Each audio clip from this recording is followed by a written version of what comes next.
이 시간도 주님의 은혜를 사모하며 어떻게든지 주님을 영화롭게 하고 주님의 뜻을 이루어드리는 삶을 살기를 사모하는 우리 모든 성도님들 가정과 우리 주님께서 세우신 선한 목자 교회 위에 주님의 은혜와 평강이 충만하기를 바랍니다. 여러분, 우리가 믿는 하나님을 우리가 삼위일체 하나님이라 그러죠. 삼위일체 하나님은 어떻게 설명해야 되는 건가요? 삼위일체 하나님은 설명을 못한다 그러는 게 정답입니다. 만일에 어떤 사람이 삼위일체 하나님을 우리가 완전히 이해할 수 있도록 딱 설명했으면 그건 이단입니다.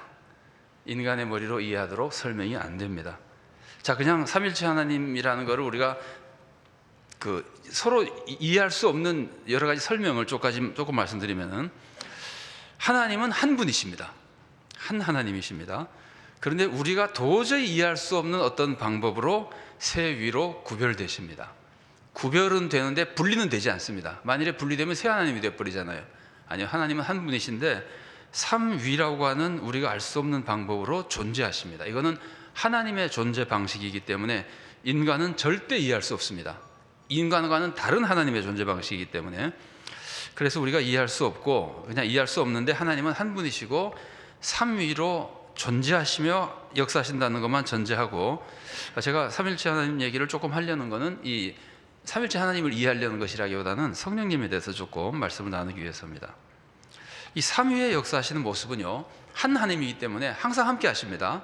항상 함께 역사하시지만 각 위에 조금씩 다른 특징적인 모습이 우리가 이해할 때는 조금씩 있어요. 자, 여러분 한번 생각해 보세요. 내 입장에서 생각해 보세요.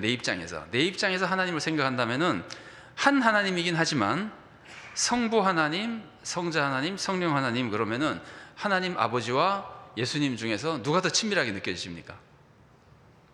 똑같습니까? 좀 친밀감이 좀 다릅니까? 자유예요. 죄는 없어요. 틀린 정답은 없어요. 근데 일단 성부 하나님 그러면은 일반적으로 사역에서 항상 한 하나님이기 때문에 같이 하십니다. 그런데 조금 특징적인 모습을 표현할 때 성부 하나님은 창조, 섭리, 세상을 다스리는 이런 것들을 이제 주라 그럴까 뭐 하시는 것 같은 느낌을 우리가 좀 받고, 성자 하나님은 은혜를 베풀어 주시고 구원하시는 역사, 우리가 늘 하는 대로 구원의 역사, 십자가와 부활, 재림 이런 것들. 성령 하나님은 어떻게 하시죠? 성령 하나님은 우리들에게 감동을 주시고, 우리 교통한다 그러잖아요. 축도하면 꼭 성령님의 교통이라고 그러잖아요. 감동을 주시고 우리들에게 권능을 주시고 예수님을 믿게 해주시고. 자, 그런데 제가 아까 처음에 말씀드린 대로 거리감이라 그러면은 이거는 그냥 우리가 느끼는 거예요. 진실하고 다르게 내가 느낄 때 성부 하나님, 성자 하나님, 성령 하나님 그러면은 성부 하나님과 성자 하나님 중에서 누가 더 가깝게 느껴져가는 거 없으세요? 어떤 사람이 병에 걸렸어요. 잘 안 낫는 병에 걸렸어요. 그러니까 의사들도 잘 안 날 거라고 자꾸 그러니까 이분이 병 낫기를 기도하면서 말하기를, 하나님이 고쳐주실지 안 고쳐주실지 하나님의 뜻을 모르겠다는 거예요. 하나님은 고쳐주실 수도 있고 안 고쳐줄 수도 있잖아요. 그러니까 하나님의 뜻을 모르겠어서 하나님의 뜻이 고쳐주는 것이 참 좋겠는데, 이제 그러니까 고쳐주는 것이 하나님의 뜻인지 안 고쳐주는 것이 하나님의 뜻인지 잘 모르겠다는 건 맞는 말이잖아요, 사실은. 그 믿음을 가지고 이제 그러니까 좀 이렇게 낙심한 가운데서 기도를 하고 있으니까 목사님이 찾아갔다가 그 말을 하는 걸 듣고, 성도님, 그러면은 예수님이 여기 오시면은 고쳐주겠습니까? 안 고쳐주겠습니까? 여러분 생각 어떠세요? 예수님이 오시면은 고쳐줄까 안 고쳐줄까 좀 싱숭생숭해요? 아니면 딱 고쳐줄 것 같아요? 딱 고쳐줄 것 같죠? 이게 우리가 느끼는 거예요. 우리가 느끼는 거. 그러니까 우리는 예수님 그러면 좀 더 친밀하고, 그래서 예수님은 인간이 돼서 오셨잖아요. 한 하나님인데도 불구하고. 그러니까 하나님 아버지는 하늘에 계시고 막 세상을 다스리시고 나쁜 사람들은 막 벌도 주시고 이런 기분인데, 예수님은 벌 주십니다, 사실은. 그런데 어떻게 좀 안 주실 것 같은 기분이 좀 더 친밀하게 느껴지잖아요. 근데 그건 핵심이 아니고, 성령님은 어느 만큼 가깝게 느껴지세요? 하나님보다 예수님이 조금 더 가깝게 느껴진다면 우리가 보통 느낄 때, 성령님은 지금 어느 정도로 가깝게 느껴지는 거예요? 성령님은 우리 속에 들어와 버렸어요. 그러니까 하나님은 하늘에 계신 느낌이 든다면은 예수님은 우리 옆에 함께 동행하는 느낌이 들고, 아니 그거는 느낌이지 진리는 아닙니다. 삼위일체 하나님 항상 우리와 함께 하십니다. 성령님의 특징은 우리 속에 들어와서 마음에 감동을 주시고 우리 속에 막 능력을 주시고 이런 느낌이 들잖아요. 그러면은 사실은 예수님과 성령님 중에서 보통 성도들이 느끼는 게 누가 더 친밀하게 느껴지는 걸까요? 그건 정답은 어쨌든 없습니다. 그런데 성령님이 더 친밀하게 느껴지는 것 같기도 하고, 성령님, 예수님, 성부 하나님은 전혀 차이가 없이 누가 더 위대한 것도 아니고 덜 위대한 것도 아니고 그냥 한 하나님이니까. 그런데 이상한 것은 예수님이 탄생하신 그 성탄절이나 예수님이 부활하신 부활절은 교회에서 엄청나게 지키시죠. 굉장한 행사를 하죠. 성령 강림주일은 어떻게 하세요? 왜 성령님이 강림하셨는데 이렇게 대단하게 생각하지 않으세요? 성탄절 못지않게 성령 강림주일, 아니 이거는 제가 그래야 된다는 건 아니고 생각해 본다는 거예요. 이상하게 굉장히 오랫동안 성령님에 대해서는 조금 그 위대하심이나 이런 거에 대해서, 역사하심에 대해서 좀 친밀감을 덜 느꼈어요. 친밀감이랄까, 의지하는 것들을 좀 덜 느꼈어요. 성령님 얘기를 많이 하면은 저 사람은 다른 교단 아니야, 그런 생각을 했었어요. 우리 정통 장로교단에서는 안 그러는데, 이런 생각을 많이 했었어요. 성령님 얘기보다는 예수님이나 성부 얘기를 많이 해도 실제로 역사적으로 이 신학책이 나올 때 성부 하나님, 하나님에 대한 이론, 예수님에 대한 책은 무지하게 많이 나와도 성령님에 대한 책은 굉장히 오랫동안 안 나왔었어요. 20세기에 들어갈 때까지 별로 안 나왔었어요. 최근에 성령님에 대한 연구도 좀 많아지고 더 많이 배우려고 그러고, 이건 사실 원고에 없는 건데 조금 말씀을 드렸습니다. 어쨌든 성령님이 우리들에게 그렇게 이제 역사하시는 분이신데, 성령님이 사실은 셋으로 나누면 안 됩니다. 한 하나님이시니까. 근데 오늘은 성령님의 역사를 우리가 예수님이나 성부 하나님보다 조금 덜 생각하는 경향이 있기 때문에 아직은 교단마다 다르고 개인마다 다르긴 합니다만 성령님에 대해서 조금 말씀을 나누려고 하는 겁니다.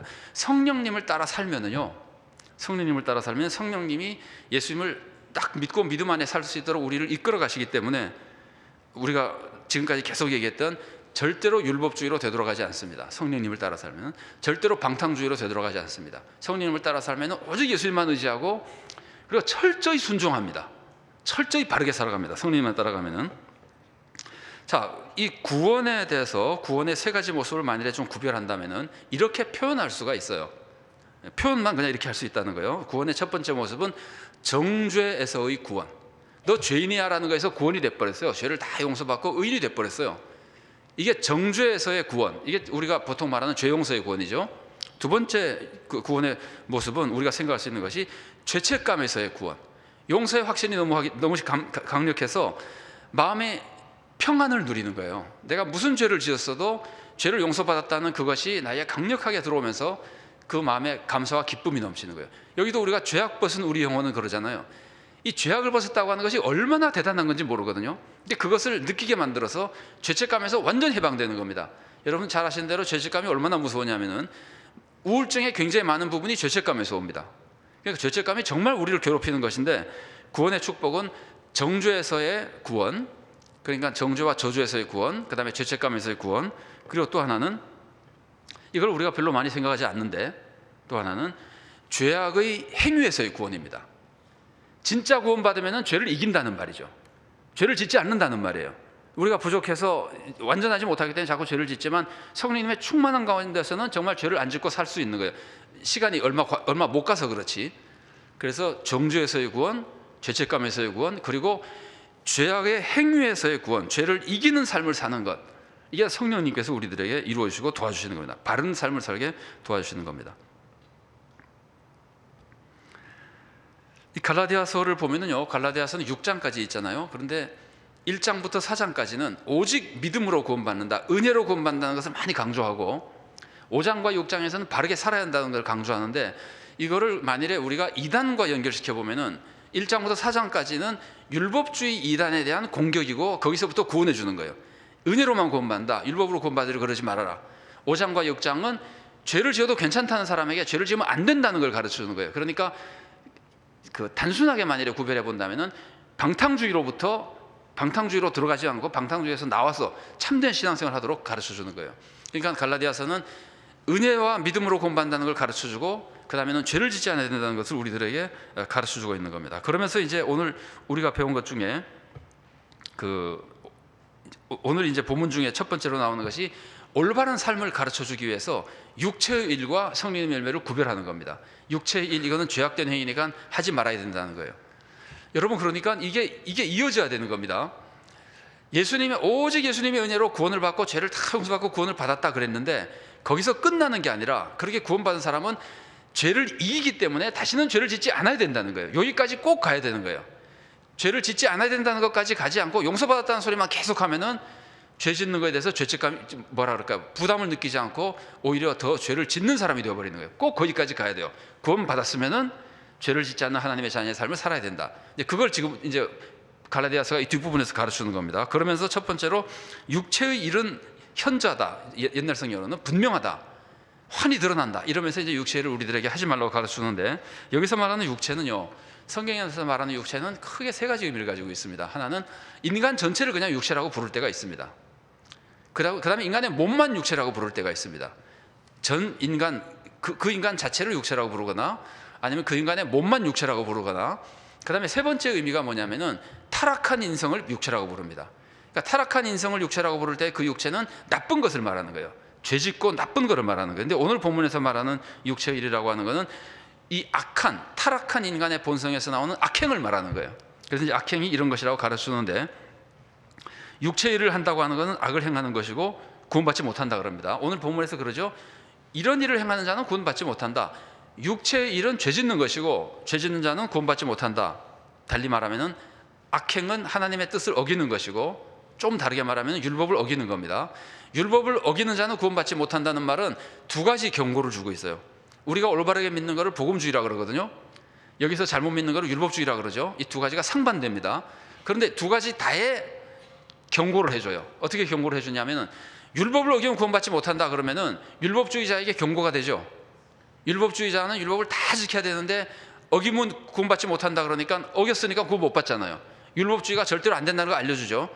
그리고 복음주의에도 경고를 주는데, 무슨 경고를 주냐면은, 네가 아무리 예수를 믿고 구원받았다고 하더라도 이런 육체의 일을 행하는 사람이 되면 구원받지 못한다고 알려주는 거예요. 그러니까 이것이 이제 논리적으로 설명이 굉장히 어려워요. 왜냐하면 죄를 지어도 용서받으니까 죄를 지어도 구원받지 않습니까? 라는 말이 맞아요. 그런데 불구하고 죄를 하나하나 실수해서 짓는 것이 아니라, 하나님은 마음을 보시잖아요. 그 마음 자체가 죄 지어도 괜찮지 않습니까? 이런 마음을 가진 자는 구원받지 못한다는 거예요. 그게 죽은 믿음이라는 거예요. 산 믿음은 죄를 지으면 안 된다고 믿는 게 산 믿음이고, 죄를 지어도 된다고 믿는 것은 죽은 믿음이에요. 그래서 복음주의자들에게 경고를 주는 겁니다. 네가 아무리 예수님의 은혜로 구원받았다고 십자가를 달고 다녀도 율법의 악행을 하는 사람들은 구원받지 못하는 것이라는 걸 기억하고 있어야 된다는 거예요. 그러면서 이제 율법을 알려주는 겁니다. 자, 여러분, 그 육체의 일은 이제 분명하다 그러는데, 환히 드러난다 그러는데, 어느 게 더 좋은 표현인지 잘 모르겠습니다. 육체의 일이 분명하다는 거는요, 모호하지 않다는 거예요. 육체의 일인지 아닌지 모르지 않는다는 거예요. 이거 육체의 일이라는 거 분명하다는 거예요. 그런데 그러니까 선악은 딱 구별이 된다는 거예요. 근데 우리가 구별 못해요. 사람이 잘 못해요. 이게 지금 해야 되는 겁니까? 안 해도 되는 겁니까? 왜 못할까요? 욕심 때문에 눈이 어두워서 그런 겁니다. 욕심만 버리면은 확실히 하지 말아야 되는 일인 줄 아는데, 욕심이 자꾸 나를 유혹하니까 이게 해도 되는 거 아닌가 하고 싶어서 자꾸, 이게 지금 흠하게 나타나는 것이지, 오늘 성경이 가르치는 것은 육체의 일은 분명하다는 거예요. 자, 제가 아는 목사님 한 분이 대학을 영문과를 나왔어요. 영문과를 나오고 목사가 됐어요. 그러고 나서 이분이 이제 큰 교회에서 선교 부에서 일을 많이 하다가 선교사를 계속 파송하다가 내가 선교사로 가야 되겠다고 결정을 하고는 어디로 가려고 그랬냐면 인도로 가려고 그랬어요. 인도에 가서 정말 복음을 전하고 해야 되겠다고 이제 인도 선교사로 가려고 막 준비를 하는데, 미국에서 목회하러 와달라는 연락이 왔어요. 제가 영문과라는 얘기를 일부러 그래서 했습니다. 이 사람 미국에 금방 가도 목회를 잘할 수 있는 사람이잖아요. 이 사람이 갑자기 고민이 됐어요. 이게 지금 미국에 가는 게 하나님의 뜻인가, 인도에 가는 게 하나님의 뜻인가. 혼자 막 고민해, 여러 날 동안 고민하는데, 그 초등학교 다니는 아들이 물어보더래요. 어디에 복음이 더 필요해요? 목사님이 나중에 간증하기를 애도 아는 걸 난 몰랐다는 거예요. 물론 미국에도 목회하는 자가 필요하죠. 목회자가 필요한데, 이 사람은 지금 인도 선교의 사명을 받았다가 지금 막 혼란을 일으키고 있는 거잖아요. 그러니까 어린애도 뻔히 아는 거를 자기가 왜 몰랐을까요? 미국 가서 목회해보고 싶은 욕심이 있는 거죠. 인도 가서 고생하는 이보다는. 이제 그래서 자기가 본인이 그걸 이제 고백을 하더라고요. 자, 그러면 오늘 본문은 육체의 일은 하지 말고 성령님의 열매의 일은 선한 일을 하라는 거죠. 그러면 여러분 잘 보십시오. 여러분들 중에 많은 분들이 성령님의 9가지 열매를 외우고 있을 겁니다. 외우시는 분 많으시죠? 제가 보장합니다. 육체의 15개 외우는 사람 한 사람도 없을 겁니다. 외우시는 분 있습니까? 정말 육체의 15개? 이제 체면상 있어도 말하지 않으시겠죠. 그런데 육체의 일은 우리가 별로 이건 하면 안 된다는 거에 대해서 생각이 좀 덜 있고, 성령님에는 해야 된다고 외우고 기도하고 그러잖아요. 근데 잘 보세요. 육체의 일을 하지 않는 것하고 성령님의 열매를 맺는 선한 일을 하는 것하고 이 둘 중에 어느 게 더 중요할까요?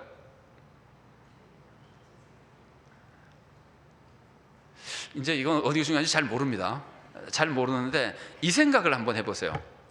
여러분이 자녀를 키우는데 자녀의 몸에 좋은 음식이 있고 자녀의 몸에 해로운 음식이 있으면은 해로운 음식을 안 먹이는 것과 좋은 음식을 먹이는 것 중에 어느 게 더 영향을 크게 미칩니까? 해로운 걸 안 먹이는 거죠. 해로운 걸 안 먹이는 거는 좋은 음식을 많이 먹이는 것보다 오히려 더 중요하다고 볼 수 있어요. 해로운 음식 하나만 먹어버리면 몸을 확 상할 수도 있으니까. 그러니까 육체의 일이라고 하는 거는 우리가 볼 때 신경도 안 쓰고 성령님 열매만 하지만 이게 잘못된 건 아닙니다. 성령님 열매만 맺으면 져죠. 육체의 일은 안 맺어요. 그런데 성령님 열매를 맺으려고 그래도 육체의 일을 모르고 있으면은 육체의 일을 안 맺어야 된다는 경각심이 떨어져서 육체의 일을 할 위험성이 생긴단 말이에요. 그러니까 육체의 일을 하지 않는 거가 굉장히 중요한 겁니다. 성령님의 선한 일을 하는 것보다 어쩌면은 사람에 따라 더 중요할 수도 있습니다. 그거 하는 것 때문에 완전히 망해버리기 때문에. 육체의 일에 대해서는 제가 15가지 뭐 이렇게 성령님의 일도 마찬가지고 하나하나 살펴볼 수는 없습니다. 그런데 이제 특징을 몇 가지 말씀드리면은 육체의 일과 성령님의 열매는요, 이 비교를 해볼 때 육체의 일은 복수예요. works예요. 복수예요. 그러니까 이거는 한 행동 하나하나를 가리키는 거예요. 육체의 이런 행동도 하지 말고 이런 행동도 하지 말라는 뜻이에요. 복수예요. 그래서 가까이 악행을 하지 말라는 것인데, 재밌는 거는 이게 제가 아까 15개라고 그랬잖아요. 15개인데 음행이 3가지, 우상숭배가 2가지, 분쟁이 8가지, 그리고 방탕이 2가지예요. 그러면은 15개 중에 과반이 뭐죠? 분쟁에 관련된 거예요. 육체의 일 중에서 제일 문제가 되는 것들은 분쟁 일으키는 것들이에요. 이웃과 불화하고 싸우고 다투고 시기하고 이런 것들이에요.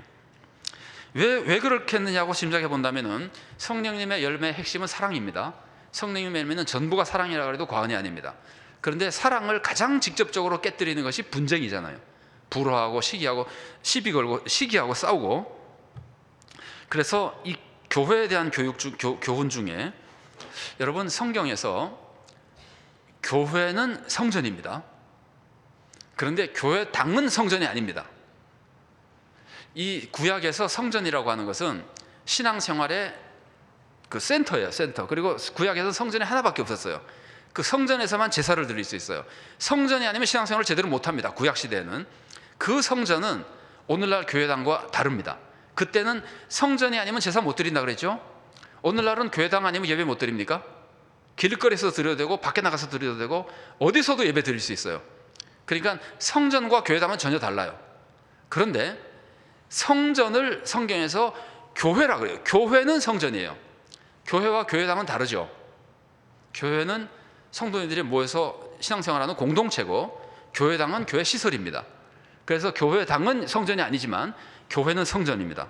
그래서 이 성전은 성경이 가르치는 겁니다. 거룩하다 그럽니다. 그러면서 교회를 더럽히는 자는 내가 멸망시킬 거라 그럽니다. 굉장히 무섭게 말씀하십니다. 고린도전서 3장에 나오는 말씀인데, 이 고린도전서 3장의 흐름을 한번 잠깐만 보세요. 고린도전서 보면요, 3장 1절부터 9절까지는 바울파 아볼로파의 분열을 꾸짖어요. 왜 바울파 아볼로라고 분열되어 있느냐? 꾸짖고, 10절부터 15절은 너의 모든 사역은 그 업적이 다 불로 시험을 받을 것이다. 내가 열심히 섬겼는데 그것이 섬긴 모든 사역들이 불로 심판을 받아서 나쁜 마음, 잘못된 것으로 한 거면은 다 사라져 버린다는 거예요. 그러니까 이거는 믿음과 직결되어 있는 건 아니고 일한 겁니다. 일하는 거, 봉사활동한 거, 이런 것들입니다. 근데 전부 불로 시험 받는다 그러고, 그 다음에 16절, 17절이 나오는데 같이 읽어보겠습니다. 여러분은 하나님의 성전이며 하나님의 성령이 여러분 안에 거하신다는 것을 알지 못합니까? 누구든지 하나님의 성전을 파괴하면 하나님께서도 그 사람을 멸하실 것입니다. 하나님의 성전은 거룩합니다. 여러분은 하나님의 성전입니다. 여기서 여러분이 누구죠? 고린도 교회 성도들이에요. 고린도 교회예요. 그래서 교회는 성전이고 성전은 거룩합니다.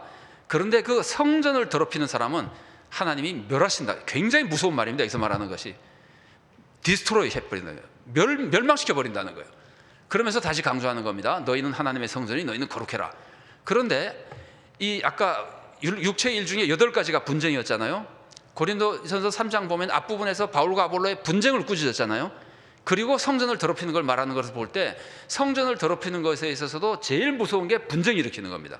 교회 안에서 뭐 장로파, 목사파, 뭐 김장로파, 이장로파, 무슨 뭐 1구역, 2구역 이래 가면서 분쟁을 일으키는 것이 성전을 더럽히는 거예요.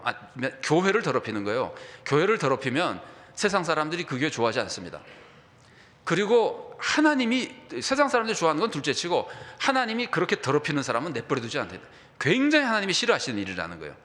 그래서 제가 이 분쟁 얘기를 꺼내는 거는 육체의 일 중에서 분쟁이 과반을 차지하고 있을 뿐만이 아니라 그게 우리들이 성령님의 열매를 맺는 거에 심각하게 방해가 되는 거라는 걸 잊으시면 안 된다는 거예요. 뭐 분쟁 일으키는 것 중에 그 8가지를 제가 지금 저도 외우지 못합니다. 말씀드리지 못합니다만은 뭐 시기하고 미워하고 다투고 이러는 것들, 분파를 일으키고 뭐 이런 것들에 대해서 육체의 일로 하나님이 막고 있다고 하는 것에 대해서 굉장히 무섭게 경고하고 있다고 하는 것에서 우리가 잊지 않고 있어야 됩니다. 그런데 이 성령님의 열매는 이와 다르게 좀 어떻게 되어 있냐면은 성령님의 열매에서 열매는 단수일까요? 복수일까요? 이게 단수가 아니면은 육체의 일이 복수라는 걸 강조할 필요가 없죠. 둘 다 복수면은. 요건 단수예요. 성령님의 열매는 왜 단수일까? 아마 여러 가지 이유가 있겠지만 하나는 이거는 성령님의 역사로 일어나는 것이다. 육체의 일은 사람들마다 다 자기가 하는 행동이잖아요. 그러니까 여러 가지 복수인데 성령님은 성령님이 이루시는 것이다. 그러니까 오직 성령님의 은혜로 이루어진다는 걸 우선 보여주고 그 다음에는 열매가 9가지로 나와도 본질은 하나라는 거예요. 여러분 고린도전서 13장을 보면은 사랑은 온유하죠. 그럼 성령님의 열매 보세요. 사랑도 있고 온유도 있죠. 그럼 이게 2개입니까? 하나입니까? 좀 질문 이상합니까? 사랑 안에 온유가 들어있잖아요. 사랑은 오래 참죠. 성령님의 열매 오래 참음이 있죠. 그러면 그것도 사랑 안에 들어가 있는 거 아니에요. 이렇게 보면은, 그래서 넓은 의미에서 보면은 사랑은 올바른 삶의 총체잖아요. 율법은 사랑이 율법의 완성이니까. 그래서 성령님의 열매는 그냥 하나예요.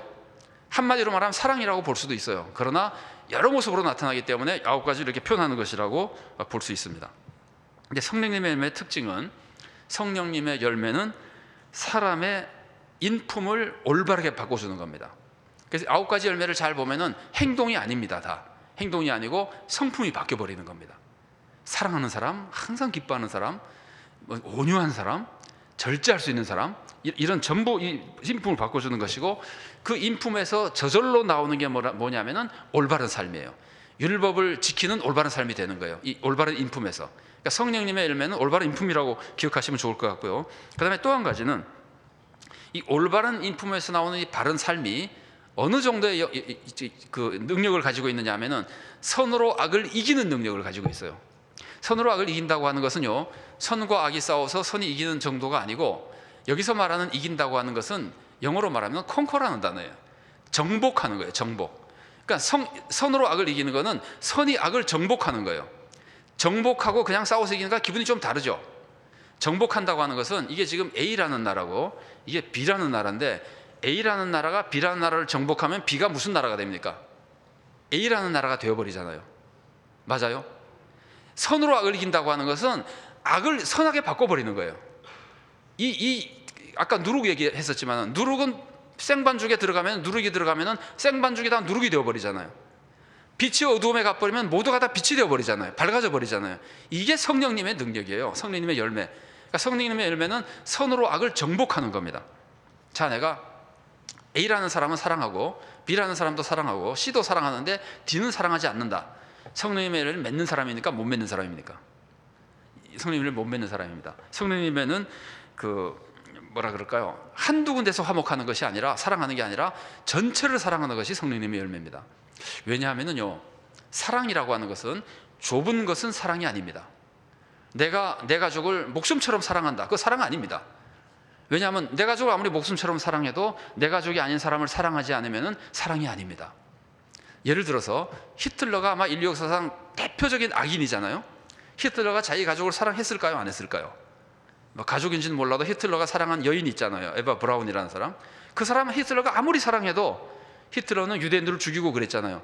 누가 히틀러 보고 사랑이 많은 사람이라 그럽니까? 예수님은 뭐라 그러셨습니까? 너희가 형제들에게만 인사하면은 도대체 그게 나을 게 뭐가 있느냐는 거예요. 깡패들도 형제들끼리 인사하는 거예요. 이방인도 세리도 한다는 거예요. 예수님이 산산설교에서 하신 말씀이죠. 그래서 예수님이 하신 말씀이 원수도 사랑해라, 그래야 하나님의 자녀가 되는 것이다 라고 말씀하시는 거예요. 그러니까 진짜 성령님의 열매는, 우리 교회 교인 아무리 사랑해도 성령님이라 그러지 않습니다. 우리 교회 교인도 사랑하고 다른 교회 교인도 사랑하고, 우리 교회 교인도 사랑하고, 우리 교회 미워하는 부동산 업자도 사랑하고, 하여튼 누구든지 사랑할 때 우리가 성령님의 열매를 맺는 것이라는 거예요. 성령님의 열매는 그런 거예요. 넓은 사랑, 선으로 악을 정복하는 사랑. 거꾸로 나는 저 사람을 사랑했는데 그 사람이 계속 미워하기 때문에 10년도 아니고 20년도 아니고 30년 동안 미워하기 때문에 내가 드디어 나도 못 참겠다, 너 꼴도 보기 싫다 그러면은 선으로 악을 이긴 겁니까? 선으로 악에게 정복당한 겁니까? 정복당한 거죠. 내가 악해졌으니까. 그러니까 성령님의 열매는 그것이 아니에요. 끝까지 정복해 나가는 거예요. 이게 성령님의 열매, 하나님께서 원하시는 올바른 삶의 길입니다. 그런데 이 성령님의 열매가 어느 정도로 강력하냐면은, 제가 아까 말씀드린 대로 악을 변화시킨다 그랬는데, 그걸 로마서 8장 13절이 가르쳐 줍니다. 자, 같이 한번 읽어보겠습니다. 로마서 8장 13절.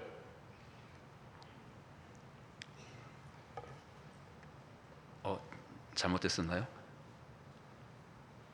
예. 다른 게 나왔네. 자, 그러면은 제가 이거는 항상 화면에 나와 있어가지고 원고를 갖고 다니다가 오늘 안 가져왔어요.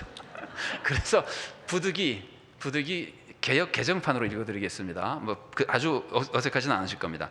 너희가 육신대로 살면 반드시 죽을 것이로되 영으로서 몸의 행실을 죽이면 살리니. 성령님은 몸의 행실, 육체의 일을 죽여버릴 수 있다는 거예요.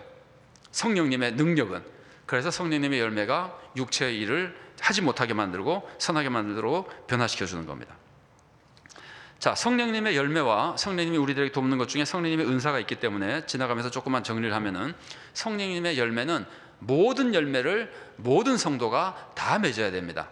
그걸 그렇게 믿고 있어야 됩니다. 그렇게 알고 있고 항상 그걸 위해서 최선을 다해야 됩니다. 하나라도 부족할 때는 회개하고 그것을 잘하기로 결단해야 됩니다. 만일에 성령님의 열매가 9가지였다 그러면은 그 중에 마지막에 절제가 있잖아요. 근데 나는 다른 건 다 잘하는데 절제를 못합니다 그러면은, 절제 하나 못한 거야 별거겠어, 다른 걸 이렇게 잘하는데 라고 하면은 틀린 거예요.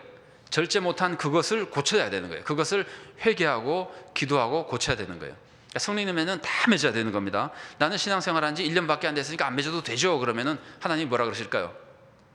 너 천국 가기 싫어 그러실 거예요. 누구나 맺어야 되는 거예요.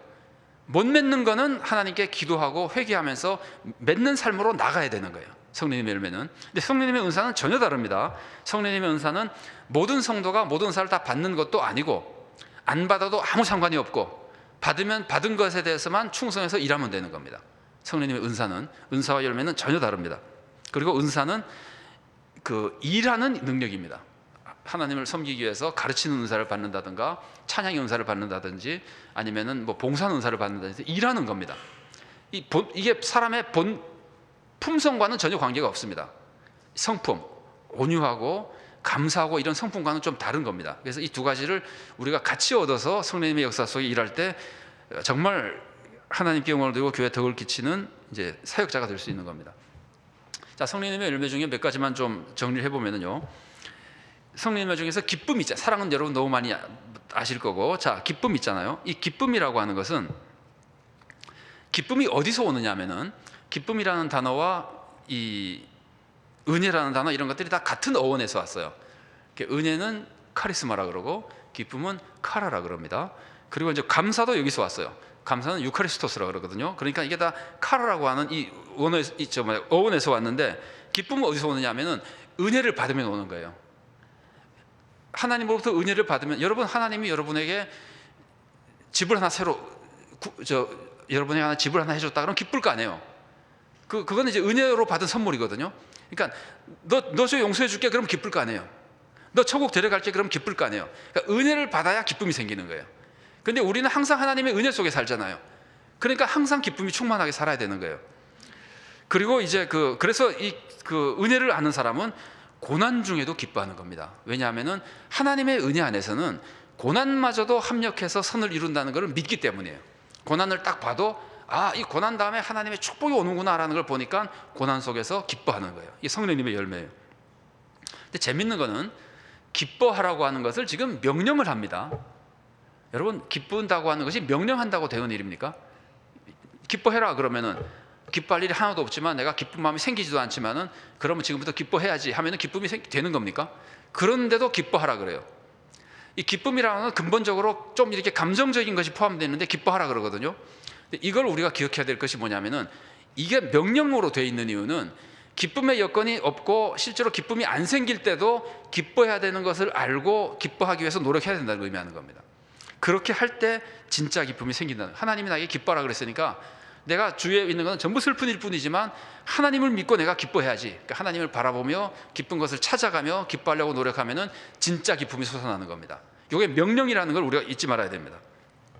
그 다음에 오래 참음이라고 하는 건데요, 오래 참음이라고 하는 건 도대체 얼마나 참아야 오래 참느냐, 10년이냐 20년이냐 100번이냐 200번이냐가 아니라 오래 참음은 끝까지예요. 끝까지.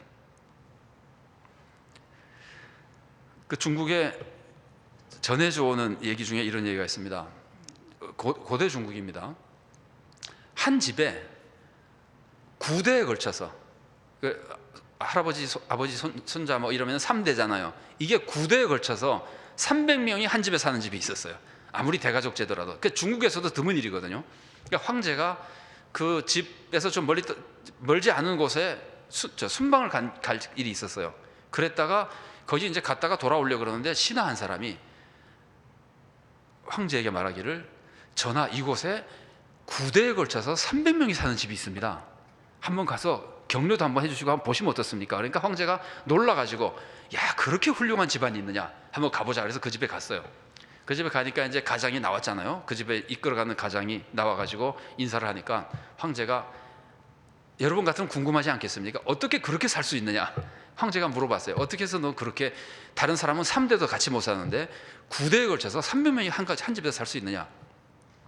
이 가장이 말하기를, 감히 말로 표현할 수가 없어서 제가 글로 써도 바치겠습니다. 그리고 방으로 들어가가지고 글로 써왔어요. 큰 종에다 글로 써왔는데 그 큰 종에 오직 인자만 써 있었어요. 참을 인자만. 참을 인자만 써 있는데 얼마나 많이 써 있는지 틈만 나면 써놓은 거예요. 틈만 나면. 근데 더 놀라운 거는 그게 적셔져 있는 거예요. 이거를 쓰면서 눈물을 흘린 거예요, 이 사람이. 그 참을 때 고통이 생각이 나서. 그러니까 뭐라 그래야 될까요? 300명의 식구들이 얼마나 많이 부딪히겠습니까? 뭐 사촌 간에도 다툼이 생기고 그럴 텐데, 그거를 이 사람이 집안을 이끌어가면서 그렇게 사람들을 훈련시키고 하면서 모든 사람들이 참으니까 되더라는 거예요. 성령님의 열매가, 이제 그 사람은 성령님과 관계없는 사람이겠으나 성령님의 열매가 참게 만드는 것이 이런 걸 의미하는 겁니다. 절제라고 하는 것은요, 절제는 하지 않겠습니다. 시간이 부족해서. 자비에 대해서 조금 말씀드리면은, 이 자비라고 하는 말은 지금 이번 성경에는 친절로 되어 있던가요? 혹시? 친절로 되어 있죠. 예, 자비는 친절이랑 같은 뜻입니다. 그런데 이거 재밌는 거는 이거의 원래 단어의 뜻은요, 유용하다는 뜻이에요. 그러니까 이게 굉장히 재밌습니다. 왜 유용하다는 거냐면은, 원래 유용하다는 단어인데 어떤 사람이 유용하냐면은 친절한 사람이 유용해요. 사람이 친절하지 않으면 유용하지 않습니다. 여러분 보세요. 뭐 하나 도와달라 그랬는데 불친절하게 억지로 딱 도와주고 나면은 그 다음에 그 사람에게 도움 받고 싶습니까? 안 받고 싶죠. 내가 그 사람에게 도움 받고 하지 않으면은 그 사람이 나에게 유용한 사람입니까? 불필요한 사람이잖아요. 그래서 친절한 사람만 유용한 사람이에요. 그래서 친절한 회사가 잘 되는 거예요. 그런데 이 친절한 것이 얼마큼 유용하냐면 제가 경험하는 것인데, 제가 서울에서 이제 광주에 있는 신학교로 근무하러 이제 이사를 갔잖아요. 광주에 있는 신학교로 부임이 돼가지고 이제 서울에서 이사를 가는데 좀 밤늦게 도착했어요. 근데 먼저 있던 교수가 이제 신임 교수가 오니까 학생들 보고 이삿짐 좀 도와주자 그래가지고 학생들이 자발적으로 남아서 이제 도와주러 왔어요, 집으로. 다른 사람들은 다 주인이 요거 여기다 좀 놔주십시오. 그럼 거기다 놔줄 거 아니에요. 딱 한 사람이 절대로 안 된다는 거예요. 이건 저기다 놔야 된다는 거예요. 가만 생각하니까 기가 막히잖아요. 이게 학생이고 나이는 좀 많은 학생입니다. 학생이고 자기 집도 아니고 남의 집 이사 오는데 이건 여기다 놔야 되고 저건 저기다 놔야 되고 막 큰 소리로 설치는데, 제가 무슨 생각이 났냐면은 저 학생 안 왔으면 좋았을 걸. 이게 친절하지 않은 게 이렇게 불필요한 사람이 돼버리는 겁니다. 근데 이렇게 자비로운 사람, 친절한 사람만이 세상에 유익을 끼치는 사람이 되는 거예요. 성령님의 열매가 그런 걸 의미하는 거예요. 자, 성령님의 열매는 육체의 소욕을 이겨낼 때 이제 맺을 수 있게 되는 것인데, 이 성령님의 열매는 얼마나 강력한 것이고 하나님이 좋아하시는 것인지, 성령님의 열매는 금지할 법이 없다는 거예요. 세상에 어떤 법으로도 금하면 안 된다는 거예요. 우리 교회에서 앞으로 얼마 동안은 기뻐하지 맙시다, 이렇게 하면 안 된다는 거예요. 기쁨의 성령님의 열매는 아무 법으로도 금지하면 안 된다는 거예요. 사랑이나 오래 참음이나 이런 걸 금지하면 안 된다는 거예요. 그 성경에 보면 굉장히 재미있는 사건이 있습니다. 예수님이 10명의 한센병자를 고쳐준 사건이 있습니다. 10명이 예수님 보고 도와달라 그러니까 예수님이 뭐라 그러냐면은 제사장들에게로 가라. 그게 또 복수예요. 제사장들에게로 가라는 건 각자 자기 제사장으로 인데 가면 된다는 거예요. 그래서 가는 동안에 병이 낫잖아요. 그러면 예수님의 말씀에 순종해서 믿음으로 나은 거거든요. 그럼 예수님의 명령은 제사장에게로 가라 그런 거죠. 제사장에게 보여야 된다는 거예요. 그런데 가다가 말고 한 사람이 돌아왔어요. 한 사람이 돌아와 가지고는 하나님께 막 감사하고 찬양하니까 예수님이 너 왜 안 갔어? 이게 인간이잖아요. 너 왜 가라 그랬는데 안 갔어? 내가 명령했는데 안 갔어. 그런데 이 사람은 가지도 않고 예수님께 와서 감사하고 찬양하는데, 예수님이 이 사람을 더 크게 축복하십니까? 꾸짖습니까? 더 크게 이 사람이 최고라는 거예요. 진짜 감사할 줄 아는 사람. 그래서 내 믿음이 너를 구원했다 가라고 더 큰 축복을 받거든요. 이 사람이 축복받은 이유가 법을 지켜서가 아니라 진실로 우러나오는 성령님의 열매로 살았기 때문에 그런 거예요. 기뻐하고 감사하는 거. 그러니까 이거는 법으로 통제할 수 없고, 이게 진짜 신앙생활의 모습이라는 거예요. 속에서부터 나오는 변화된 인간의 모습의 삶. 그러면서 이제 계속해서 가르칩니다. 노엽게 하거나 투기하지 말라 그럽니다. 노엽게 하는 것과 투기하는 것이 약간 성격이 다르다면, 노엽게 하는 것은 적극적으로 사람을 막 선동하고 화나게 만드는 것이고, 투기하는 것은 소극적으로 그 사람을 미워하고 싫어하고 잘 되는 것을 막 싫어하고 이제 이러는 것들입니다. 근데 이 두 가지가 다 어디서 나오냐면은, 이제 노엽게 하거나 투기하는 거나 다 어디서 나오냐면은 헛된 영광을 추구하기 때문에 나오는 겁니다. 우리가 헛된 영광을 추구하면은 다른 사람을 시기하게 됩니다. 헛된 영광을 추구하면은 다른 사람을 선동하고 미워하게 됩니다. 노엽게 하게 됩니다. 그래서 헛된 영광을 추구하지 말라 그러는데, 헛된 영광을 추구하면은 왜 싸우느냐면은, 자, 헛된 영광이 하나님이 주시는 하늘의 영광일까요? 세상에서 우리가 얻는 세상의 영광일까요? 뻔하죠? 세상의 영광이죠. 이 세상의 영광은 제한되어 있기 때문입니다. 세상에서 어느 반에서 1등이다. 몇 명이에요? 한 명이에요. 뭐 선한장로교회도 노예에 얻은 법이 있을 텐데, 장로 몇 명이다 그러면 장로가 다 장로 될 수 없잖아요. 숫자가 제한되어 있어요. 세상의 거는 다 제한되어 있어요. 재물도 제한되어 있고, 쌀이 아무리 땅에서 많이 나와도 제한되어 있어요. 유한하잖아요. 이 세상 자체가 유한하니까. 그러니까 제한된 곳에서 서로 더 많이 가지려고 그러기 때문에 싸움밖에 안 생기는 거예요. 시기하고 다투고 싸우게 나는 거예요. 그러니까 세상 영광, 헛된 영광을 구하면은 다툼이 생기는 겁니다. 그리고 헛된 영광은 또 하나는, 세상 영광이 헛된 영광이고 또 하나는 내 영광을 구할 때, 내 영광을 구할 때 왜 안 싸우겠습니까? 저 사람이 내 영광을 구하지 않고 다른 사람이 영광 받기를 구하면은 싸울 일이 없습니다. 그 사람이 영광 받으면 내가 기쁘니까. 그런데 내 영광을 구할 때는 다른 사람이 영광 받으면 신경질 난단 말이에요. 시기심이 생기고. 그러니까 싸우는 거거든요. 그래서 헛된 영광을 추구하는 사람들이 다투고 싸우게 되는 겁니다. 그래서 우리는 이 헛된 영광을 구하지 말아야 되는데, 그러면서 이제 성경이 가르치는 겁니다. 갈라디아서 5장 15절 말씀, 아까 나왔었는데 같이 읽어보겠습니다. 그런데 여러분이 서로 물어뜯고 잡아먹고 하면 피차 멸망하고 말 터이니 조심하십시오. 이게 자기 영광을 구하잖아요. 세상 영광을 구하잖아요. 그러면 서로 다투게 되잖아요. 그러면 어떻게 된다고요? 다 망한다는 거예요. 같이 다 망한다는 거예요. 그러면서 제발 그러지 말라 그러는데, 그래서 우리가 내 영광이 헛된 영광이기 때문에 내 영광을 구하지 않고, 사실은 다른 사람의 영광도 위험합니다.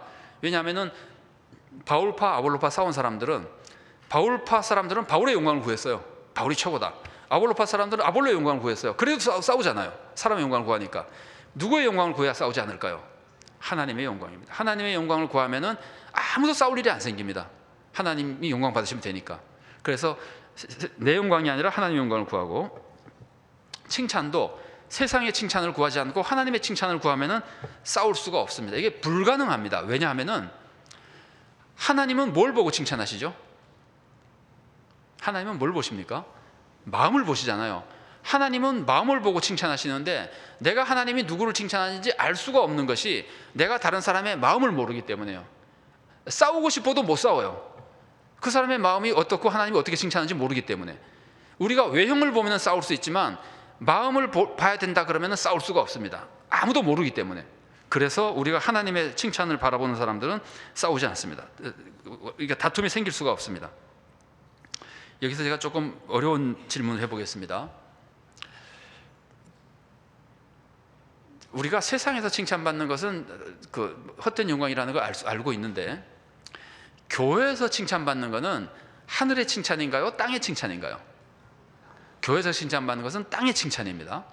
그래서 여러분 그 성경 본문을 한번 보죠. 마태복음 6장 5절 말씀을 한번 읽어보겠습니다. 같이 읽겠습니다. 너희는 기도할 때에 위선자들처럼 하지 말아라. 그들은 사람들에게 보이려고 회당과 큰 길 모퉁이에 서서 기도하기를 좋아한다. 내가 진정으로 너에게 말한다. 그들은 자기네 상을 이미 다 받았다. 이게 지금 칭찬을 뭐 했다고 칭찬받는 거죠? 기도했다고 칭찬받는 거죠. 기도했다고 칭찬하는 사람이 교회 사람입니까? 불신자들입니까? 교회 사람들이죠. 그러니까 이건 교회에서 칭찬받는 거예요. 그런데 예수님이 말씀하시기를 교회에서 칭찬받는 것도 하늘의 칭찬과 다르다 그러시잖아요. 그래서 교회 칭찬, 이 말은 오해하시면 안 됩니다. 신앙생활을 잘해서 신앙생활 잘한 것 때문에 자연스럽게 칭찬받는 것이 나쁘다는 건 아닙니다. 그러나 내가 목표가 교회에서 칭찬받는 게 나의 목표다. 교회에서 인기를 얻고 교회에서 직분을 얻고 교회에서 뭐 영향력을 끼치고 하는 것이 나의 목표라고 해서 교회의 영광을 구한다면 이거는 땅의 영광이, 하늘의 영광이 아니라 땅의 영광이에요. 그래서 우리는 교회 생활마저도 절대로 서로 간에 교회 안에서의 칭찬을 가지고 다투지 않습니다. 하나님의 영광만을 추구합니다.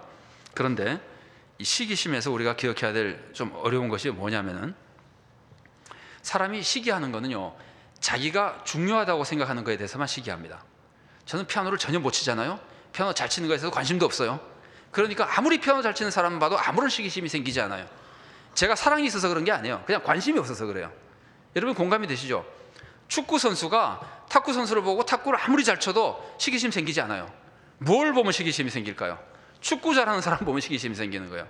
사람은 누구나 자기가 중요하다고 생각하는 거에 대해서만 시기심을 가지게 됩니다. 그런데 이제 중요하다고 생각하는 것이 많은 사람들일수록 시기심이 많아질 수가 있죠. 근데 여기서 제가 지금 말씀드리려고 하는 이 무서운 거는 뭐냐면은, 성도들은 무엇을 중요하게 생각합니까? 성도들은, 예를 들어서 성도들은 세상에서 돈 많이 버는 것을 중요하게 생각합니까? 신앙생활 잘하고 믿음이 좋은 사람이 되는 걸 중요하게 생각합니까? 그래도 여기서는 그렇게 말해야 되죠. 신앙생활 잘하는 걸 중요하게 생각하잖아요. 근데 진짜 무서운 게 뭐냐면은, 신앙생활 잘하는 걸 중요하게 생각하는 사람은 신앙생활 잘하는 사람에게 뭘 한다고요? 시기하는 거예요. 그냥 교회에서 차라리 돈 많은 걸 시기하는 거는 그래도 큰 문제가 덜 되는데, 신앙생활 잘하는 걸 가지고 시기를 하니 이게 지금 교회입니까? 교회에서 신앙생활 잘하자고 모여가지고 신앙생활 잘하는 걸 가지고 서로 시기하는 거예요. 그러니까 성령님의 열매와 정반대의 짓을 하고 있는 거예요. 성령님의 열매를 잘 맺는다고 시기하는 거예요. 무슨 말인지 아시겠죠? 성령님을 맺읍시다 그러면은 저놈은 왜 나보다 성령님을 더 잘 맺지? 하고 시기하는 거예요. 이게 인간입니다. 자기가 가장 중요하게 생각하는 걸 가지고 시기하는 겁니다. 그래서 교회 안에서 이걸 우리가 알고 조심하지 않으면은 자기도 모르는 사이에 신앙생활을 한다고 하면서 정반대 신앙생활을 할 위험이 있는 거예요. 그래서 육체의 일을 자꾸 하게 되는 거예요. 그러니까 성령님의 열매는 오직 하나님의 영광, 오직 하나님의 칭찬, 오직 하나님의 뜻, 이것만 집중적으로 살펴보니까 우리가 안에 교회 안에서의 의로운 행위마저도 시비가 되지 않고 투기가 이제 줄어들고 진정한 교회 모습을 갖춰가게 되는 겁니다. 완벽해지지는 않습니다, 이 세상에서. 그러나 우리가 올바른 방향으로 갈 수 있게 되는 겁니다. 제가 들었던 말 중에 최고로 웃었던 말 중에 하나, 이거는 정말요, 이거 생각하면 자다가도 일어나서 웃어야 돼요. 이거 고 목사님도 아는 사건이에요. 이제 거기서 같이 공부할 때 있었던 일인데, 한국에서 어떤 목사님 두 분이, 그분들은 이제 잠깐만 있다 가셨어요. 근데 한 분은 나중에 미국에서 그냥 목회를 하신 것 같고 일시적으로 공부하러 오셨는데, 아마 여러분들 그런 경험이 있는지 모르겠습니다만, 이렇게 저 같은 경우도 와서, 전 뭐 지금도 그렇지만 영어 한마디 하려면 속으로 많이 준비를 하고 가서 해야 돼요. 그러니까 미국 사람 만나는 게 항상 무섭거든요. 학교 가서 안 만날 수는 없고, 그래서 이제 뭐 학교 교무처나 이런 데 가서 또 물어봐야 되고, 처음 가면 특별히 물어볼 게 많잖아요. 이분이 와가지고 이제 물어보러 가는데, 둘이 이제 같이 갔대요. 물어보러 가는데 이 사람이 이제 생각하는 거예요. 내가 딱 들어가면 저분이 May I help you 그러겠지. 그럼 나는 이렇게 대답해야지. 이제 이렇게 계산을 딱 해놓고 딱 들어갔는데 들어가서는 금방 들어가서 May I help you 그랬어요. 근데 웃어서 말이 안 나오네. 준비를 너무 해가지고, 그러니까 이제 직원이 당황할 거 아니에요. 이 사람 지금 뭐 하는 거야? 그래서 이제 옆에 있는 목사님이 막 옆구리 찌르고 그래가지고 했다고, 갔다 와서 그 얘기를 하시더라고요. 제가 지금 이 얘기를 왜 하느냐면은, 이 May I help you라는 거 해야 될 사람이 있고 안 해야 될 사람이, 우리는 뻔히 정해져 있잖아요. 그대로 사는 거는 세상 사람밖에 안 된다는 거예요. 세상에서 변화돼서 하나님의 자녀가 된 변화된 사람이라면은 이 목사가 맞는 거예요.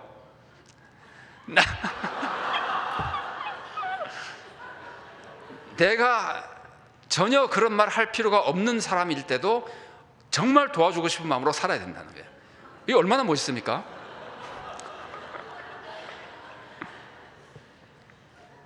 이게 좀, 여러분 제가 전달하고자 하는 본심은 아시겠죠? 예를 들어서 항상 아버지가 아들을 도와주잖아요. 애들이 뭐 아버지 도와줄 게 뭐 있으니까 방해만 되지. 그런데 아버지가 일하고 있는데 아들이 와가지고 아빠 내가 도와드릴까요? 그러면은 방해밖에 안 되지만 도와드릴까요? 하는 그 마음이 사랑스럽습니까? 밉습니까? 사랑스럽잖아요. 그런 마음으로 사는 게 성령님의 열매예요. 내가 부족해도, 근데 부족한 데 가서 방해하지는 말고 그 마음이 중요하다는 거예요. 자, 그러면서 이제 성경이 가르쳐줍니다. 서로 짐을 지라. 여기 굉장히 재밌는 얘기 있습니다. 서로 짐을 지라, 각각 자기 짐을 지라, 그리고 또 각각 자기를 살피라, 이렇게 말하는데 이게 다 의미가 있는 말씀들입니다. 서로 짐을 지라고 하는 것은 적극적으로 이웃을 도와주라는 말이죠. 도와주고 투기하지 말고 못살지고 굴지 말고, 서로 짐을 지라고 하는 건 한마디로 하면 남의 짐을 지라는 겁니다. 남의 짐을 서로 져주라는 겁니다. 어려운 사람이 있으면 도와주라는 겁니다. 이 말은 남의 짐을 져주기도 하고 내 짐을 맡기기도 하는 겁니다. 서로 지는 거니까. 그렇게 해서 이제 서로 도와주라고 하는 것인데, 그러면서 금방 말하기를 각각 자기 짐을 지라는 거예요. 그러니까 서로 짐을 지라는 것과 각각 자기 짐을 지라는 것은 모순되는 말 같지만 사실은 이게 서로 보완해 주는 거예요. 왜냐하면 서로 짐을 지되 각각 자기 짐을 지지 않으면은, 자기 짐을 지지 않는 것 자체가 남에게 부담을 주는 거잖아요. 그러니까 남을 도와주기 전에 남에게 부담부터 주지 말아야죠. 그러니까 내 짐을 내가 지는 걸 제대로 하고, 그 다음에 내가 도와줘야 할 사람한테 도와주고, 이제 이런 것을 정상적으로 살아라고 하는 걸 우리들에게 가르쳐주는 겁니다. 그러니까 먼저 내 짐을 지라고 하는 건 거꾸로 말하면, 내가 남의 짐이 되지 말고, 남에게 짐이 있으면 내가 좀 도와주고, 그러면서 서로 돕는 사람이 되라는 거예요. 남의 방해거리가 되지 말고 남을 잘 도와주라는 거예요. 그 다음에는 자기를 살피라고 하는 것은, 이 남을 판단하려고 그러지 말고, 우리가 물론 남을 도와주려면 상황 판단을 해야 됩니다. 그러나 여기서 말하는 판단은 이렇게 비판적인 걸 의미하는 겁니다. 남을 판단하려고 자꾸 그러지 말고 자기부터 항상 돌보라는 거예요. 남이 새벽기도에 나왔는지 안 나왔는지 자꾸 따지지 말고 내가 잘 다니는가를 보라는 거예요. 남을 보기 전에 항상 자기를 먼저 살펴보라는 거예요. 그러면서 이 자기를 살피라는 말은 좀 다르게 표현하면은, 제발 너 잘난 척하고 간섭하고 그러지 말라는 거예요. 쓸데없는 간섭하지 말라는 거예요. 그러면 이 모든 것들이 다 조화를 이루어야 됩니다. 서로 짐을 지려면 남의 일을 간섭하게 되잖아요. 근데 간섭할 때는 내 짐을 먼저 지고, 내가 잘난 척하는 것이 아니라 정말 그분에게 도움이 되는가를 잘 확인하고, 간섭하는 것이 아니라 진정한 도움이 되는 것인지를 확인하고 도와주라는 거예요. 그래야 이것이 다 올바른 서로 이제 유익이 된다는 걸 우리들에게 알려주는 겁니다. 그 다음에 재밌는 거는요, 자기 일을 살피면은, 요 말씀이 아주 중요한 말씀입니다. 내가 내 일을 살펴보면은 자랑할 것이 나에게만 있다는 거예요. 이 말은 뭐냐면은, 내가 무엇을 잘한 것이 있다 하더라도 그 잘한 것은 하나님의 은혜로 내가 일을 잘했으니까 하나님께 감사한 일만 되는 것이지, 그 잘하는 것을 가지고 남과 비교하면서 내가 남보다 더 했다는 것으로 남을 비난하는 데 쓰면 안 된다는 거예요. 그러니까 자기를 살피라고 하는 것은 항상 하나님 앞에서 나를 보고 하나님께, 나 같은 사람이 이럴 수가 없는 사람인데 이걸 주시다니 너무나 감사하다. 내 일을 보면 항상 하나님께 감사할 일밖에 없어요. 하나님께 감사하죠. 그러면서 남과 비교하지 않기 때문에 교만해지지 않습니다. 낙심하지도 않습니다. 하나님은 우리들에게 각자에게 다 다른 사역을 주셨기 때문에 비교가 사실은 불가능합니다. 그래서 비교되지 않는, 서로 다른 사명이면 비교가 안 되는 거거든요. 그래서 우리는 다른 사람과 비교하지 않고 하나님의 뜻대로 살아가는 겁니다. 그래서 남을 도울 때도 하나님 앞에서 하나님께 감사하고 남과 비교식 없이 남을 돕기 때문에 도울 때도 절대로 우월감을 가지고 돕지 않습니다. 겸손한 마음으로 돕습니다. 이 우월감을 가지는 순간 사랑이 깨어져 버린 거예요. 그래서 이제 이런 것들을 사도 바울이 올바른 삶을 성령님의 열매로 살아가는 삶으로 우리들에게 가르쳐주는 겁니다. 그리고 계속해서 가르쳐줍니다. 우리들은 심은 대로 거둔다고 우리들에게 가르쳐줍니다. 이 하나님이 세상을 다스리시는 섭리 중에 아주 중요한 섭리 하나가 심은 대로 거두는 거예요.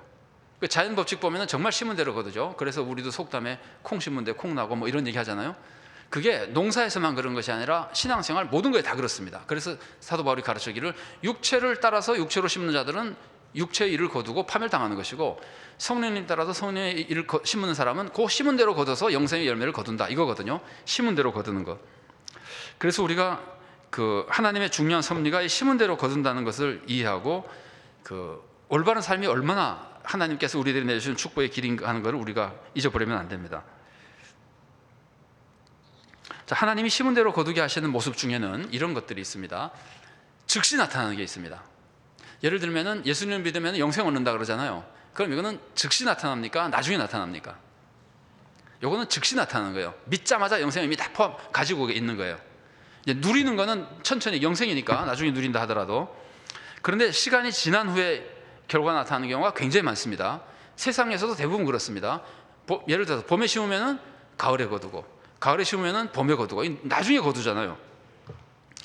그래서 우리가 하나님을 섬기고 성령의 열매를 맺고 헌신하는 모든 것들이 시간 후에 맺어지는 것들이 많아요. 그런데 심은 대로 반드시 거두어져요. 근데 시간 후에, 오랜 시간 후에 이루어지는 경우가 있거든요.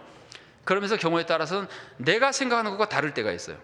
이게 뭐 농사도 아니고 선행을 했는데, 분명히 참고 온유하게 살았는데, 내 생각에는 한 1년쯤 되면은 저 사람이 좀 나를 안 미워할 것 같은데 2년 3년 지나도 계속 미워할 수도 있어요. 내 생각대로 안 이루어질 수 있어요. 그러나 하나님은 반드시 심은 대로 거두게 해주십니다. 이것을 믿는 것이 진리를 믿는 겁니다. 그래서 하나님을 섬기는 것은 절대로 무의미하지가 않습니다. 우리가 신앙생활할 때 희생적으로 하자는 말을 쓰죠. 틀린 말은 아닙니다. 희생처럼 보이기 때문에. 그러나 엄격하게 말하면 신앙생활에는 희생이 없습니다. 왜냐하면 내가 희생하는 것에 대해서 하나님은 반드시 말할 수 없이 더 크게 갚아주시기 때문이에요. 상급을 주시기 때문이에요. 그래서 우리는 심은 대로 거둔다는 이 하나님의 진리를 잊어버리면 안 됩니다. 그래서 이제 육체의 소욕을 따라 씌우면 파멸당하고 성령을 따라 씌우면 구원과 축복을 받고, 그리고 우리들이 심은 대로 거둔다고 하는 소망이 있어야 신앙생활을 할 수 있어요. 여러분, 신앙생활 하는 데 있어서 믿음은 구원을 주는 것이고, 사랑은 구원을 지켜주는 것이고, 그런데 이 믿음을 지키고 사랑을 지키는 것은 뭘까요? 그게 소망입니다. 믿음이 구원을 주잖아요. 사랑이 구원을 지켜주잖아요. 우리가 믿음과 소망을 계속 지켜나가야 되잖아요. 항상 믿음을 지켜야 되고 사랑을 지켜야 구원을 가는데, 이걸 지킬 수 있도록 힘을 주는 게 소망입니다. 소망이 그렇게 생각해서 소망이 얼마나 중요한지 모릅니다. 근데 재밌는 거는, 소망이 우리들에게 힘을 주는데 우리들을 파멸시키려면은 사탄이 우리들에게서 소망을 뺏어가야 되는 거예요. 소망이라고 하는 건 왜 생기느냐 하면은 심은 대로 거두기 때문에 소망이 생기는 거거든요. 하나님이 다 약속해 주셨으니까. 그래서 소망만 포기하면은 사람이 무너지기 때문에 사탄은 계속해서 우리들에게 소망을 뺏어가려고 합니다. 넘어지려고 합니다. 그래서 예를 들면은 신앙생활에 있어서 우리가 죽어도 믿음을 지킬 수 있도록 도와주는 아주 중요한 소망이 천국의 소망이거든요. 그래서 순교하는 사람들이 천국 바라보고 죽잖아요. 난 믿음 지키면 천국 가니까 죽어도 좋다, 믿음 지킨다. 얼마나 대단한 믿음입니까? 그 믿음을 주는 힘이 소망이거든요.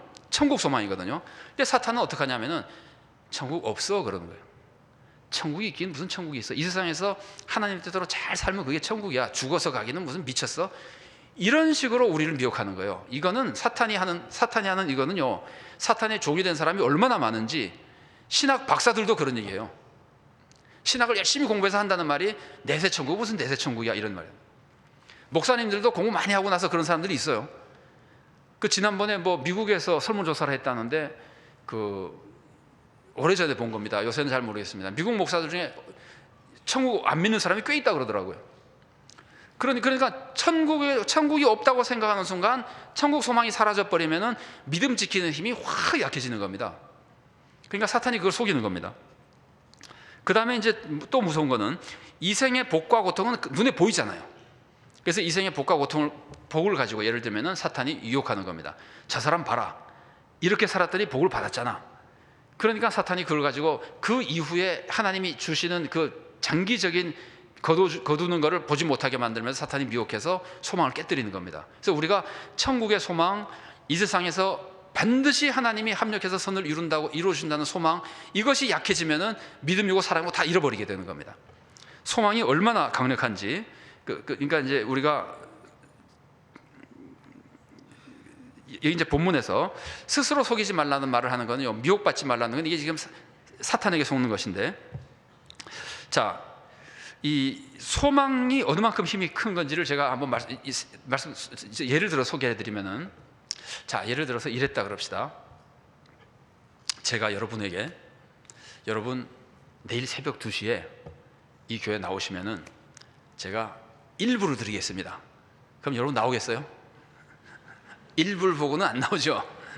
그럼 제가 만일에 100불 드리겠습니다. 어떨까요? 100불도 우습죠. 그런데 만일 100만 불을 드리겠습니다. 어떨까요? 그래도 안 나올 거예요. 왜 안 나오냐면은 나를 안 믿으니까. 그런데 만일에 저를 믿는다고 생각해 보세요.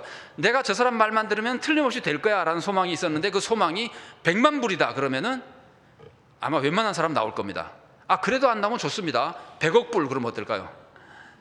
그쯤 되면 진짜 나올지도 모르죠. 그러니까 소망이라고 하는 것이, 소망이 커야 그 영향력이 크거든요. 힘이 커지는데, 소망이 큰 거는 두 가지가 커야 돼요. 소망의 내용이 커야 돼요. 천국의 영생이다. 천국의 영생을 우리가 모를 때 그게 얼마나 대단한지 모르지만, 천국의 영생을 조금이라도 생각해 보면은 그게 얼마나 대단한지를 알면은 그게 소망이 큰 거예요. 그리고 또 하나가 뭐가 커야 되냐면은 신뢰해 줘야 돼요. 천국이 아무리 있다고 아무리 좋은 걸 얘기를 해도 말한 사람을 믿을 수 없으면 못 믿는 거, 소망이 안 되는 겁니다. 그래서 소망이 크다고 하는 것은 어느 만큼 굳게 믿느냐, 그리고 그 소망이 얼마나 큰 것이냐. 그래서 그걸 가지고 우리가 성령님이 올바르게 살라는 말을 아무리 많이 들어도 소망이 없으면 올바르게 못 삽니다. 그 큰 소망을 보고 그 소망을 확실하게 믿으면은 우리가 쓰러지지 않고 나갈 수 있는 겁니다. 그래서 갈라디아서 유명한 말이 그거잖아요. 제가 이걸 본문을 준비를 안 했나 보네. 갈라디아서 여러분 그런 말 잘 아시죠? 피곤하지 쓰러지지 않고 낙심하지 않으면 때가 이름에 거두리라. 갈라디아서 6장 9절에 나오는 말씀. 요게 피곤하지 않고 포기하지 않고 쓰러지지 않는 이 모든 것을 주는 힘이 소망에 있습니다. 하나님이 우리를 사랑하시고 반드시 영생과 선한 것으로 우리들을 이끌어 가신다는 소망, 요걸 믿으면은 절대로 낙심하지 않고, 낙심하지 않으면은 6장 9절에 나오는 것처럼 때가 이름에 거두리라가 되는 거예요. 자, 우리들에게 소망은 현세 소망, 그리고 내세 소망, 이런 모든 것들이 다 있습니다. 성령님을 따라 사는 삶에 대해서 조금 안내를 해드리면은, 성령님에 따라 대충 정리해서 아마 안 해도 될 것 같습니다. 근데 좀 조심해야 될 거는요, 소망이 그렇게 힘을 주는데 내가 만일에 안 믿잖아요. 그러면은 안 믿으면 가만히나 있으세요. 안 믿으면서 자꾸 안다고 다른 사람 찝쩍거려가지고 소망을 품으려고 그러는데 자꾸 깨뜨려 버리면 안 돼요. 그거는 실족하게 하는 죄거든요. 하나님이 연자맷돌을 목에 달리고 빠뜨리는 것이 차라리 낫다고 할 만큼 무서운 죄입니다. 그래서 소망이 자신이 없으면은 말이라도 하지 말지, 그냥 모르면서 천국 없다는 소리만 하고 돌아다니고 그러면 안 돼요. 소망을 깨뜨리는 건 정말 나쁜 일입니다. 우리나라에는 이런 유머가 있습니다. 어떤 사람이 술주정뱅이였었는데 술 되게 좋아하고 술주정하고 술꾼이고 술 친구가 많고, 그런데 이 사람이 어떻게 전도를 받아가지고 예수님을 믿었어요. 그러면 술을 끊어버렸어요. 술을 끊고 나니까 이제 친구들이 아무리 가자 그래도 안 가잖아요. 한 번은 친구들이 찾아왔어요. 찾아와가지고 이 사람 보고 술 마시러 자꾸 가자니까 자기는 안 간다고. 나 예수 믿고 천국 가는 사람이라 술 안 먹는다 그랬더니 친구들이 뭐라 그랬냐면, 야 임마, 천국이 있기는 어디 있어. 네가 지금 천국이 있다고 생각하면 다 속아서 꿈꾸고 있는 거야. 천국 없어, 가서 술 마셔. 그랬더니 옆에 있던 어린 딸이 이랬답니다. 아저씨, 우리 아빠 꿈꾸고 있으면 깨우지 마세요. 우리 아빠 너무 좋아졌어요. 그러니까 딸이 볼 때는 천국이 있는 게 사실이든 아니든 이 사람이 천국 믿고 술 끊고 성실하게 사는 게 너무 좋다는 거예요, 딸이. 그러니까 우리 아빠 못 살고 그러지 말라는 거예요. 그러니까 이 소망을 여러분 옆에서 깨뜨리는 사람, 여러분 그 천국 소망만이 아니더라도 가끔 그러잖아요. 열심히 뭐 해보려고 그러는데 그거 안 돼 그러고 자꾸 부정적인 말 해가지고 소망을 깨뜨리면 이 사람이 일을 못 하잖아요. 근데 그런 것과 비슷한데 이거는 그런 것과는 비교도 안 되게 더 큰 무서운 겁니다. 그래서 이 천국 소망을, 모든 소망이다, 하나님의 신앙에서 오는 모든 소망, 그것을 우리가 나도 지켜야 되고 다른 사람도 지키도록 도와줘야 되는데 최소한 부정적인 말은 하면은 안 돼요. 모르면은 가만히 나 있으면 돼요. 남에게 피해를 주면 안 돼요. 그 다음에 사도 바울이 마지막으로 하는 말입니다. 십자가 외에는 내가 자랑할 게 없습니다. 그러면서 사도 바울이 내가 이렇게 큰 글자로 쓰는 것을 봐라. 사도 바울이 여기서 지금 큰 글자로 쓰는 것은 갈라디아서를 사도 바울이 쓴 게 아니라 대서했다는 뜻이에요. 아마 불러주는 걸 썼을 거예요. 그러면 이제 로마서 같은 경우는 더디오라는 사람이 썼거든요. 나중에 대필자인 더디오가 내가 인사한다 이런 말이 나와요. 그런데 갈라디아서 그렇게 쓰다가 마지막에 사도 바울이 마지막 부분 자기가 친필로 씁니다. 그러면서 이 친필로 쓰는 이유는 이 편지는 진짜 내 편지다 증거고, 그다음에 나는 정말 너희를 사랑한다 이제 이런 증거로 그걸 이제 써서 알려줍니다. 그러면서 결론으로 사도 바울이 이렇게 얘기합니다. 아까 제가 1장부터 4장은 은혜와 믿음을 강조한다 그랬죠. 5장 6장은 사랑의 삶을 강조한다 그랬죠. 근데 사도 바울이 마지막에 한 번 더 은혜를 강조하고 끝내요. 이 행위를 강조하다 보면은 사람들이 또 율법주의에 빠질까 봐 마지막으로 다시 한번 행위가 아니라 은혜로만 구원받는다는 걸 강조하면서 갈라디아서가 이제 마무리되게 됩니다.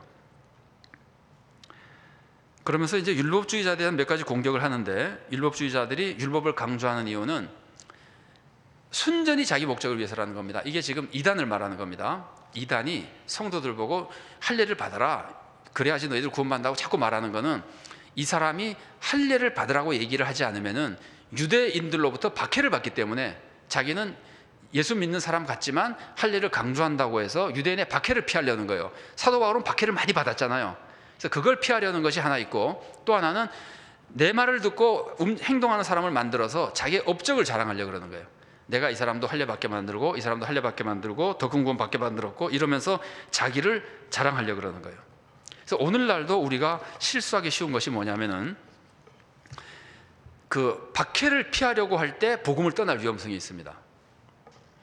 자, 예를 들어서 아니면은 이제 업적을 자랑하고 싶을 때 복음을 피할 위험이 있습니다. 이건 낮에 말씀 나눈 거니까 한마디만 하고 넘어가면은 율법주의를 강조함으로써 업적을 키울 수가 있다 그랬잖아요. 그래서 업적을 키우고 싶은 사람이 복음을 떠나고 율법주의에 빠질 위험성이 있습니다. 자기 명예입니다. 내가 어떻게 했다, 내가 사람들을 이렇게 많이 변화시켰다, 뭐 교회를 이렇게 많이 키웠다, 이런 소리 하려고 율법주의에 빠지는 위험이 있고, 아까 소개한 겁니다, 낮에. 또 한 가지는 뭐냐면은 그 사람들의 욕을 안 먹기 위해서, 예를 들어서 현대인의 취향을 따라주려고 그러는 겁니다. 여러분, 제가 선한 목적은 잘 모르겠는데 한국에서 일반적으로 많이 하는 말이 뭐냐면은 설교 시간에 지옥 말 잘 안 해요. 재림말도 잘 안 해요. 왜냐하면 재림을 이단들이 하도 많이 써먹어가지고 재림말 하면은 이단인가 오해를 받아요.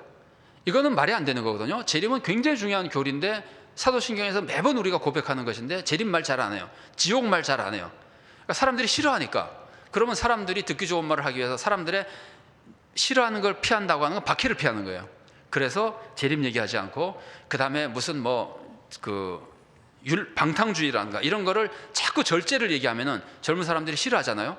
예를 들어서 그러면 젊은 사람들이 싫어하지 말라고 절제나 이런 걸 얘기하지 않고 방탕주의적인 모습이 말씀에 섞이게 되는 거예요. 복음을 전해야 될 사람이 내가 사람들에게 욕먹기 싫어서, 교인들에게 욕먹기 싫어서 방탕주의적인 내용이 은근히 들어가게, 성적인 부도덕이라든지, 그 다음에는 뭐 기적을 얘기하면은 와, 우리 목사님은 무슨 기적은 무슨 놈의 기적, 미신적인 하다, 이렇게 또 욕하는 사람이 있거든요. 그러면 그 욕을 안 먹으려면은 또 기적 얘기를 자랑하게 돼요. 그러니까 진짜 성경이 말하는 것들을 내가 욕을 안 먹으려고, 혹은 내가 사람들을 잘 다뤄서 더 교회가 더 발전하게 만들려고, 이런 욕심 때문에 그 복음에서부터 자꾸 변질이 되는데, 이 변질되는 것이 옛날에 이단했던 것과 똑같다는 겁니다. 갈라디아서에 나오는 바울이 막 꾸짖는 그 이단이 한 것과 똑같은 마음가짐입니다. 자기 업적이나 욕 안 먹으려고 하는 것. 그래서 바울이 마지막으로 한 말입니다. 나에게는 예수님의 흔적이 있다. 이 흔적이라고 하는 것은, 그 단어는 그냥 낙인입니다. 낙인 찍는 거. 낙인은 왜 찍는 거죠?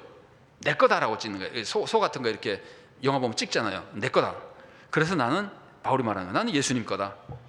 아무도 내가 예수님 거인 거에 대해서 방해하지 말아라. 나를 못 살게 굴지 말아라. 내가 예수님 건데 예수님의 뜻을 어기려고 하는 것은 나는 결사반대다.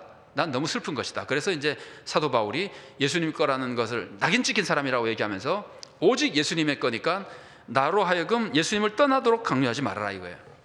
그래서 사도 바울이 자기의 신앙을 알려줌으로써 그 사람들에게 모범을 보여주는 거죠.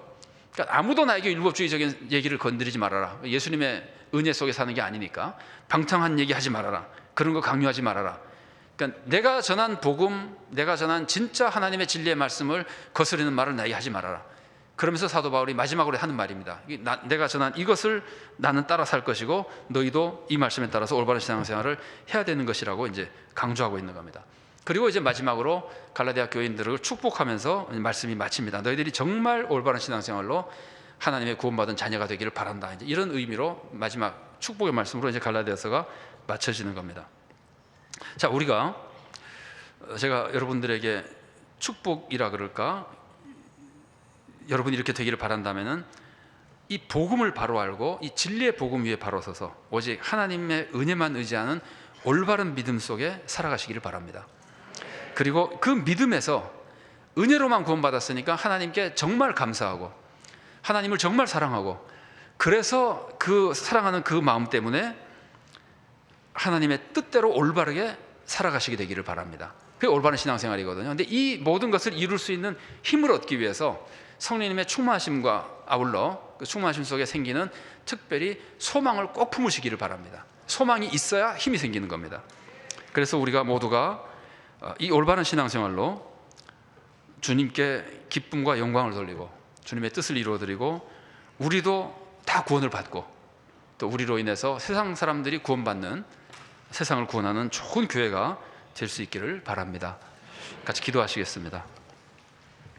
사랑하는 하나님, 감사합니다. 연약하고 부족한 우리를 사랑하여 주시고 주님의 귀한 말씀을 성경으로 우리들에게 들려주시고, 또 부족하지만 주님께서 종들을 쓰셔서 그 성경 말씀으로 말씀을 전하게 하여 성령님의 감동 속에 주님의 뜻들을 깨달아 알 수 있도록 도와주시니 감사드립니다. 저희들은 워낙 부족해서 진리의 말씀을 받고 우리가 또 그 말씀을 믿어도 잠시 지나면은 또다시 죄악소로 빠질 때가 많이 있습니다. 우리 하나님, 우리가 실수해서 죄를 짓는다 하더라도 적어도 우리의 마음만큼은 주님을 떠나지 않도록 도와주시옵소서. 주님이 허락하신 구원의 길로 가다가 다시 죄의 종이 되고 율법의 종이 되는 어리석은 길로 빠지지 않도록 도와주시옵소서. 올바른 믿음으로 굳게 서서 진실로 주님을 사랑하여 바르게 살아가며 주님을 기쁘시게 하며 세상의 사랑과 존경을 받으며 우리가 세상을 구원하여 많은 사람들이 구원의 축복을 누리는 복된 교회를 함께 이뤄나가고 우리도 주님으로부터 큰 칭찬받는 성도가 되도록 인도하여 주시옵소서. 예수님 이름으로 기도드리옵나이다. 아멘.